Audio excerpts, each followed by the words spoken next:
Before I begin to talk, I want to say something, because 44 years ago today, I went on a date with a young girl who ended up being my best friend, my soulmate, the love of my life, the mother of my children, and my wife of 40 years. Thanks for going on a date, hon. Love you.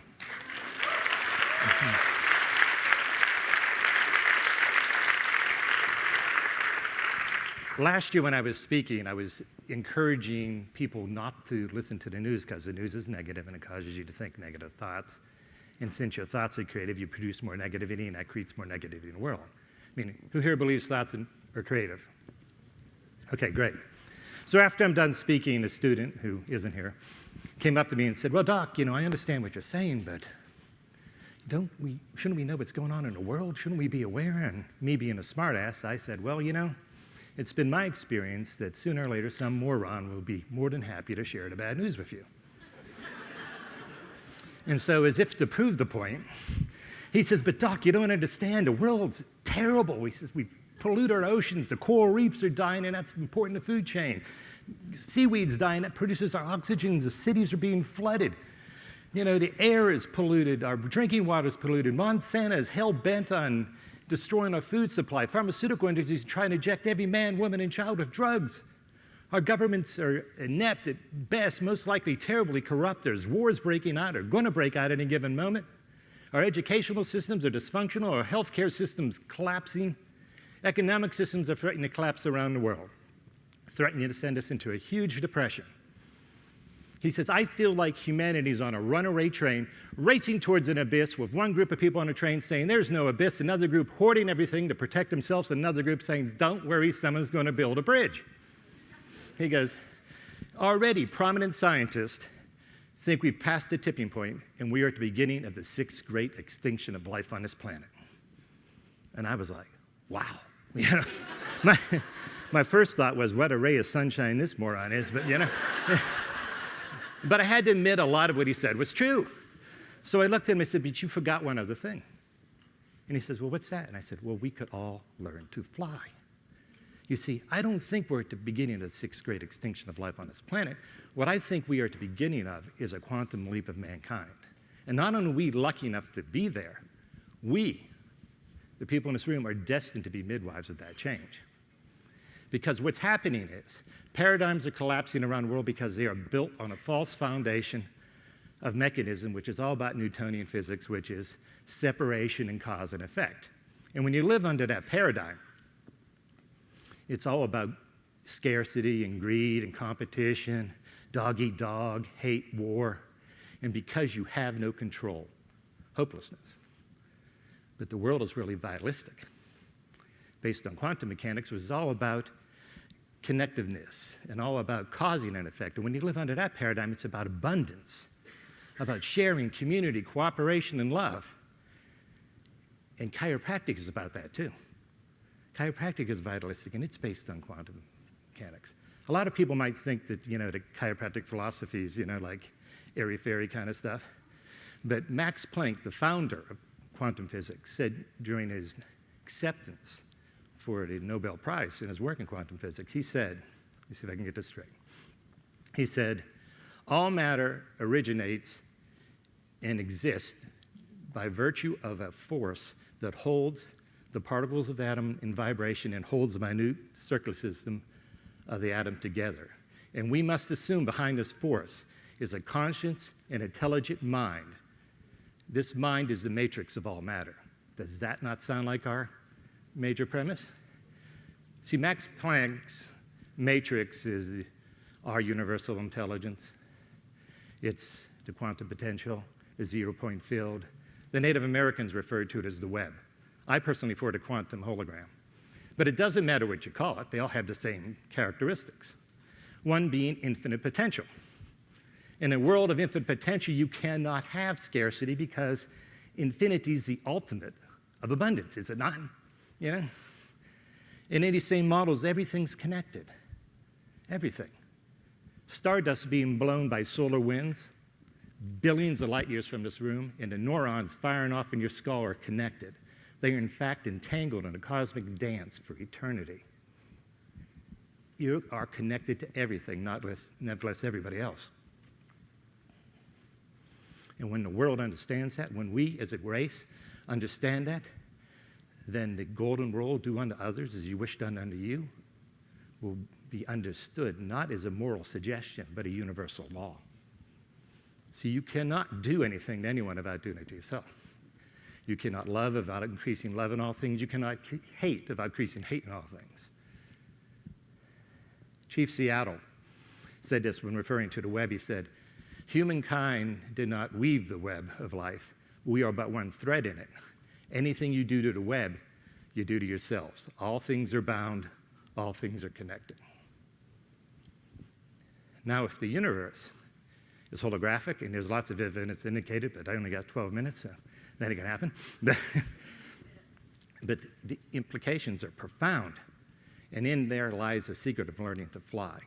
Now, I assume most of you know what a hologram is, unless you don't. Has anyone here not seen Star Wars? Yeah.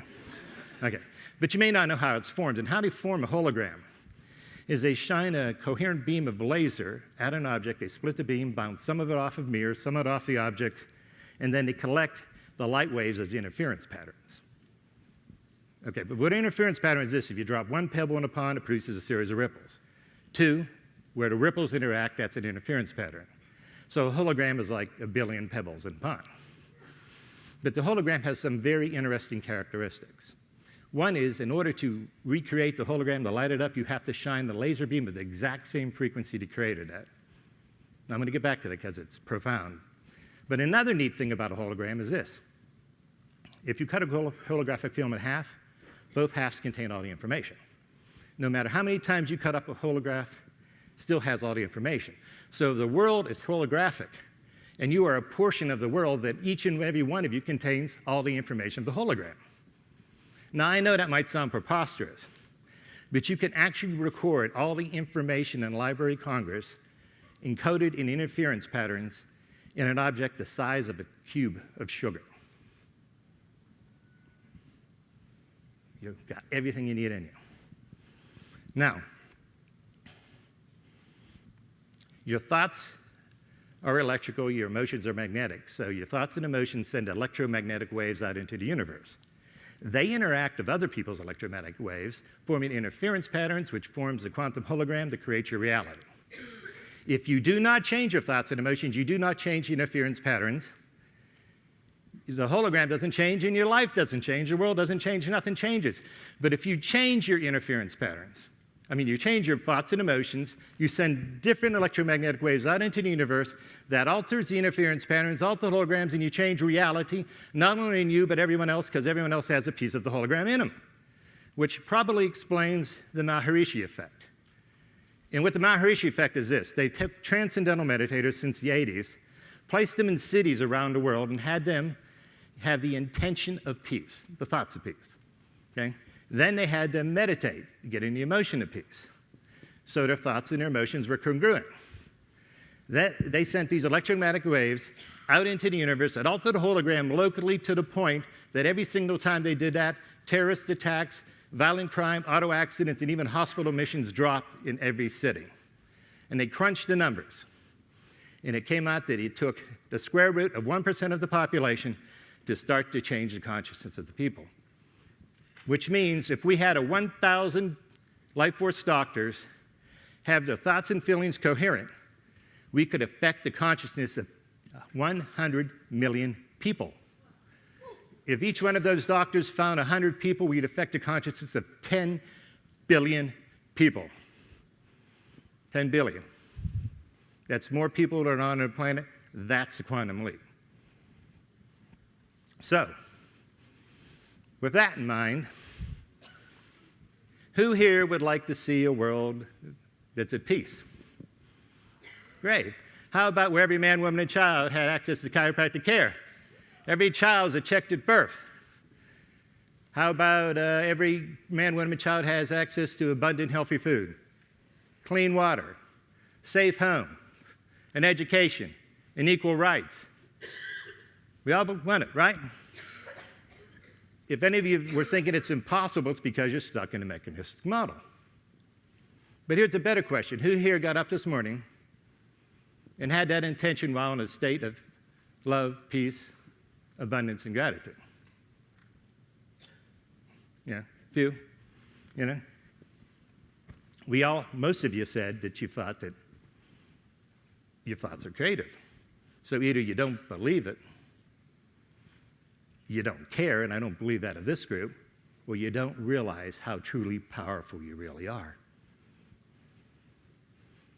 You're all amazingly powerful.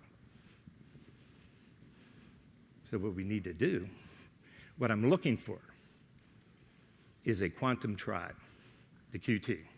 And if you want to be in the QT, all you have to do is get up every day, at some point in your day, and have an intention of that world coming about. And be in a state of love, peace, gratitude, as if it's already happened. And if we could get enough people doing that, we'd start to affect the consciousness of the planet, and we begin to spread our wings to fly. But if we really want to soar, there's more we can do. Remember I told you that to light up a hologram, you had to shine a frequency of the same on it? Light of the same frequency? If we want a world of love, then we need to vibrate with love. We want a world of peace, we need to vibrate at peace. Gratitude, we need to be grateful. Gandhi said it. Gandhi said you need to become the change you wish to see in the world. When science, Albert Einstein said it. Einstein said that everything is energy. That's just the way it is. He said, match the frequency of the reality you want, and you can't help but get that reality. It can be no other way. He said, this is not philosophy, this is physics. You see, your thoughts and feelings and actions determine the future. Your head, your heart, and your hands. You determine whether we plummet into that abyss that the student was talking about, or we learn to fly to heights unimaginable. We. Now, I know that's a huge responsibility. But it's a responsibility that's been placed on every single man, woman, and child forever, every single generation. And far too often, we've chosen war over peace, hate over love, greed over charity, vengeance over forgiveness, bigotry over acceptance. You choose what we do. It's up to you. But you know what? You're up to it, because each and every one of you are magnificent beyond your imaginations, powerful beyond your imaginations. Each and every one of you are divine. Each and every one of you are love. Each and every one of you are amazing manifestations of a perfect, loving, universal intelligence. You have all it takes to change the world. You make that decision with every thought, feeling, every encounter of your life. Everyone. But you can do it. Come do it. Come join the quantum team. Come learn to fly with me. Namaste.